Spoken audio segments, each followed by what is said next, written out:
السلام علیکم ورحمت الله وبرکاتہ ملګرو نن ویډیو مې د واتس اپ د اپ باره کې ده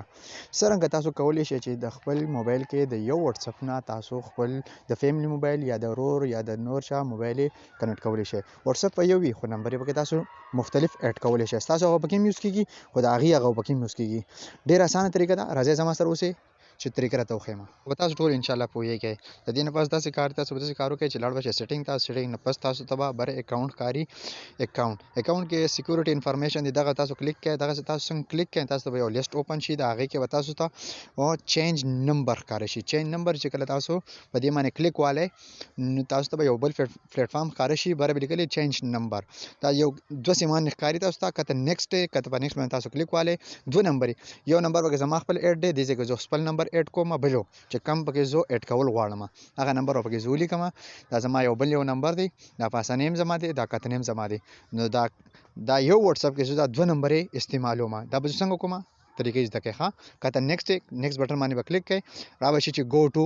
اکاونټ باندې ما کلیک واغستو دې ماته چې ستا الریډي اکاونټ کنیکټ شوی دی ما جوړ کړی دی خو اوس په زما سره د زونګ د واتس اپ چې کوم دی دا ما سره کولو شي تاسو ته وځو خیم خو دې کې ما چا سره چیټ میټ نه دی کړی اسې نوې مې جوړ کړی تاسو ته طریقې د ښوولو دپاره چې تاسو څنګه کنیکټ کولی شئ د بل چا نمبر پر خپل واتس اپ کې نو دغه طریقه واکو د چا ویډیو خوښه شوي خپل ملګرو سره شیر کړئ د دې نه علاوه یو تاسو به دا ګورئ هم څنګه مثال چې تاسو وایئ دا به زه اوس کولاومه څنګه هغه خپل زوړ نو هغه طریقه هم درته په دې یو ویډیو کې ښیم چېرته ځئ ما ویډیو پوره وګورئ چې انفارمیشن ترې حاصل کړئ داسې کار وکړئ که نه ټول نه پاس تاسو ته درې ټاټه ښکاري هغه به کلیک کړئ کته لیکلې سویچ اکاونټ لاندې هغه کې باندې به کلیک والئ ستاسو دا واتس اپ چې دی دا به بند شي هغه زوړ ته به وروړي دغه طریقه ده او داسې هم کولی شئ یو بله طریقه هم درته ښیم ویډیو به سکیپ کوئ نه شیر کوئ انفارمیشن کور پکې نو نور ملګرو سره شیر کړئ هغې به ترې پیدا والي داسې هم کولی شئ چې تاسو لاړ شئ د دې واتس اپ د خپل واتس اپ د سیټینګ ته بره درې ډاټس دي هغې ته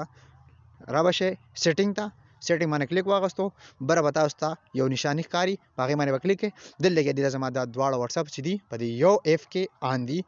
نو دا هم طریقه ده السلام علیکم